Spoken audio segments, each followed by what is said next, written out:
Beruchim Abaim, bienvenue pour ce cours de Tzav. Alors, dans la paracha de Tzav, c'est Shabbat Hagadol. C'est le Shabbat qui précède Pessah. Pourquoi est-ce qu'on appelle ça Shabbat Hagadol? Parce que c'est le Shabbat du grand miracle.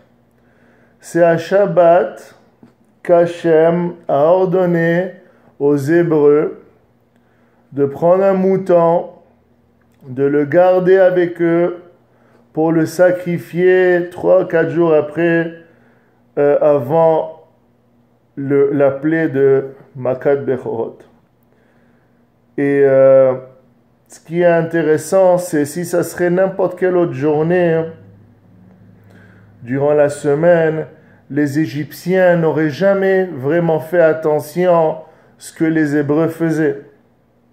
Bon, durant la semaine, c'est normal, on prend un mouton ici, un bélier, une vache, on les traite, on les nourrit. Les Égyptiens n'auraient jamais soupçonné ce que Béné Israël, ce que Israël faisait. Dafka, c'était Shabbat qu'Hachem a décidé que chaque Hébreu devait prendre un mouton et le garder avec lui jusqu'à qu'il fallait le sacrifier. Pourquoi? Pour que les Égyptiens s'en rendent compte. Pour que les Égyptiens voient que chaque Béné Israël, chaque Hébreu est en train de prendre un mouton pour chez lui. Les Égyptiens adoraient le mouton, c'était une divinité. Ils considéraient ça comme un dieu. Donc pour eux, c'était un affront. Parce que quand ils allaient chez l'Hébreu, ils disaient, qu'est-ce que vous faites avec le mouton? Ben, on le garde, et quand Hachem, notre Dieu, le roi d'Abraham, le roi, excusez-moi pas le roi, mais le Dieu d'Abraham, le Dieu d'Yitzhak, le Dieu d'Yaakov va nous dire de le sacrifier, on va le sacrifier. Les Égyptiens, au lieu de se révolter de comment ils étaient sans mots, ils ont gelé. Et Davka, c'est pour dire que Shabbat Hagadol, c'est le jour du grand miracle que les Juifs, que les Hébreux ont surplanté les Égyptiens en prenant leur déité, leur divinité pour le sacrifier pour le vrai Hachem. Et les Égyptiens n'ont rien fait. Ils n'ont pu rien faire. Alors dans la paracha Tzav, Vaidaber Adonai el Moshe lemor Tzav et Aaron ואת בניו לאמור זאת תורת העולה היא העולה על מוקדה על המזבח כל הלילה עד הבוקר ואיך שהמזבח תוקד בו. Alors là, on parle encore une fois des sacrifices comme le livre de Vaïkra, comme la paracha de Vaïkra. Dans Vaïkra, on a lu le Korbanot, Korban Hatat, Korban Hasham, il y avait d'autres que j'oublie. Mais dans Tzav, on parle d'une Korban Ola, Korban Hasham, Korban Hatat. Voilà, Korban Ola, Korban Hatat, Korban Hasham, Korban Hasham. Dans Tzav, on parle d'un autre sacrifice. Un autre sacrifice, c'est Korban Toda. C'est le sacrifice où on dit à Hachem merci. C'est pas parce qu'on a fait un péché, c'est pas parce qu'on a mal parlé, c'est pas parce qu'on a involontairement fait quelque chose de mal. Korban Toda, c'est vraiment les Shem Shamaim. Et ce qu'on remarque ici, c'est le nom de la paracha, c'est Tzav, ordonne, qui est différent de Vaïkra. Rappelez-vous ce que j'ai dit dans Vaïkra, c'était la Shon Hibba, le langage d'amour, de fraternité, d'amitié. Vaïkra, viens, je t'appelle. Ici, c'est Tzav, je t'ordonne. Ordonne à Aaron et à ses enfants, Zot Torah Ta'ola. Ça, c'est la Torah des sacrifices. Et les sacrifices, quand ils brûlaient, ça brûlait constamment, jour et nuit, jour et nuit, jour et nuit, pour simuler, pour faire comprendre que la Emouna, la Shekhinah résidait dans Béné Israël. Alors pourquoi ce changement de langage entre Vaïkra, la Shon Hibba, et Tzav, la Shon Hova, obligation? c'est pour dire que c'est Hachem, il nous explique encore que Hachem, il oblige personne. Hachem n'est pas là pour déjouer le libre arbitre, le libre choix. Celui qui veut suivre les règles d'Hachem, Bechavod, Vaikra, viens, je t'appelle. Mais si tu veux les suivre, sav, il faut suivre les règles, avec amour, avec kavana. Maintenant, si Hachem il oblige, et il oblige chacun à suivre ses règles, encore une fois, c'est pas ce que Hachem il veut. Hachem il veut que ça vienne du cœur, que ça vienne de la personne elle-même, et non par obligation. Naaseh venishma, ki emu ki belou, pas par la peur. Donc Vaikra, celui qui veut venir avec Hachem, viens, je t'appelle. Mais quand tu es avec Hachem, tzav, il faut écouter, il faut suivre les règles, il faut suivre le protocole, il faut faire confiance à Hachem. Et dans Shevi, je vais finir avec ça. Vaikach Moshe mishemen hamishchan umin adam asher al hamizbeach. Alors là, Vayaz al Aaron al begada ve'alvana ve'albigdeh.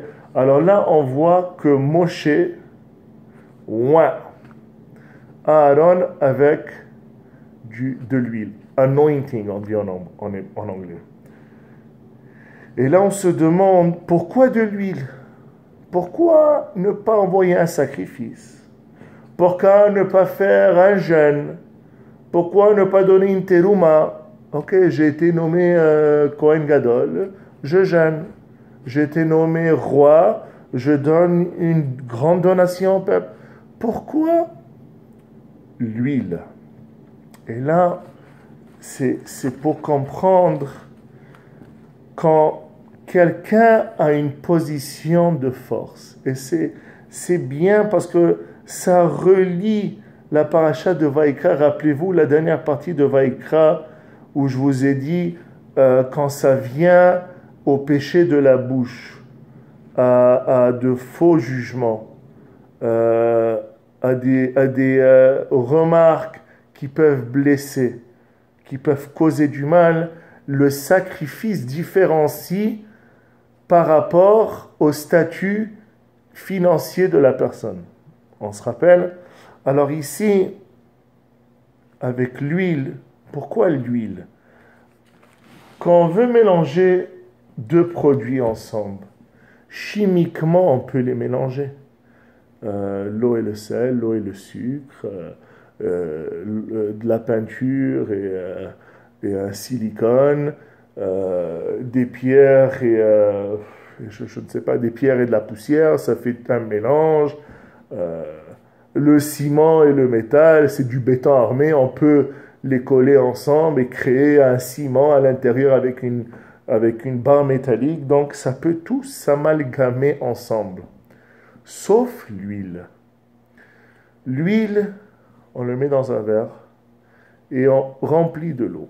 Qu'est-ce qui se passe? L'eau reste en bas, puis l'huile va flotter sur l'eau. On peut mélanger cette huile et l'eau, on peut mélanger pendant des heures et pendant des jours. Quand on arrête de mélanger, peu à peu, l'huile va remonter à la surface. Et c'est ça ce que Hachem il veut nous faire comprendre quand il dit qu'il faut anoint, il faut nommer, quand on nomme un Kohen Gadol ou quand on nomme un roi, l'action de oindre quelqu'un, si ça se dit, c'est avec de l'huile, pour montrer à cette personne que, regarde, maintenant tu as une position importante dans le peuple. Tu as une position qui est publique, une position qui a des responsabilités envers la société. Donc tu dois te mettre à un niveau supérieur. Encore une fois, faites attention. Ne pas se penser supérieur et que tu peux diriger de manière dictatoriale le peuple. Non, non, non. Tu dois te mettre dans cette position de manière humble. Je suis comme de l'huile qui ne s'associe pas avec l'eau, mais je n'ai aucune barrière entre l'huile et l'eau. L'eau touche l'huile, l'huile touche l'eau, donc il faut une certaine communication, il faut une certaine interaction. Mais, ce que la Torah me dit dans Parashat Tzav, je dois faire attention à ce que je dis, à comment j'agis, comment est-ce que je réponds, comment est-ce que je me comporte dans ma vie privée et aussi dans ma vie publique. Et c'est pour ça qu'Hachem a décidé d'utiliser l'huile, pour montrer que l'huile doit s'élever. Quand on a une position importante, comme le Kohen Gadol, les responsabilités que le Kohen Gadol avait dans le temple sont incommensurables, sont d'une importance capitale. Mais encore une fois, il faut se comporter comme l'huile. Il faut se comporter de manière digne, pure. Et juste pour vous expliquer, parce que ce que je suis en train de dire montre énormément le Kohen Gadol. Très important le Kohen Gadol. Même plus important que le roi.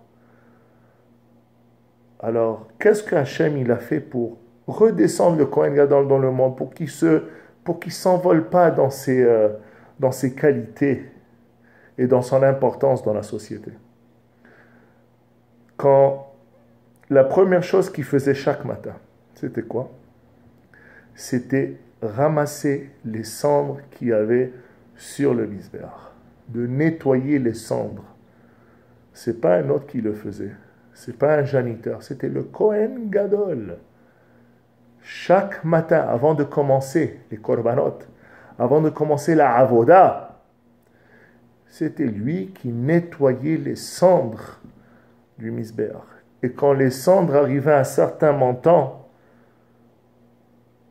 qu'il allait faire un grand clean-up, le Kohen Gadol s'enlevait les habits de la Keuna et il se mettait d'autres habits pour frotter, nettoyer. Il prenait une pelletée de cendres, il mettait dans un côté du Mishkan et tout le reste, il nettoyait. Juste pour vous montrer que le Kohen Gadol, oui, absolument, est supérieur. Il a des responsabilités. Il a des qualités énormes. Il est au-delà de la société. Mais ça ne veut pas dire qu'il doit faire des travaux pour donner l'exemple à la société. Qui veut dire, c'est pas parce que je suis Kohen Gadol que je vais avoir 18 esclaves qui vont tout faire pour moi. Ça, c'est pas diriger avec exemple. Ça, c'est diriger de manière aveugle. Diriger de manière avec un certain ego, que je suis trop important. Absolument pas. Et encore une fois, c'est juste pour vous dire pourquoi est-ce que le Kohen Gadol doit changer ses habits. C'est comme un serviteur devant un roi. Un serviteur, quand il va servir le roi, il doit être bien habillé, il doit être propre, nickel, aucun cheveu mal placé, les mains propres, immaculées, les habits, mais à la perfection, avec les gants, il doit servir le roi de manière juste et propre. Maintenant, si ce serviteur, c'est lui qui fait la nourriture, est-ce que vous croyez que ce serviteur va rentrer à la cuisine avec la graisse et le feu et les épices et la viande et tout ce qu'il y a dans la cuisine qui peut salir, et avec ce vêtement sale qui pue, à l'huile ou à l'oignon ou je ne sais pas quoi, est-ce qu'il va pouvoir présenter ce repas? Absolument pas. La même chose avec le Kohen Gadol. Quand il va nettoyer toutes les cendres et tout ce qui est de sale, il va le faire avec les habits pour faire ça.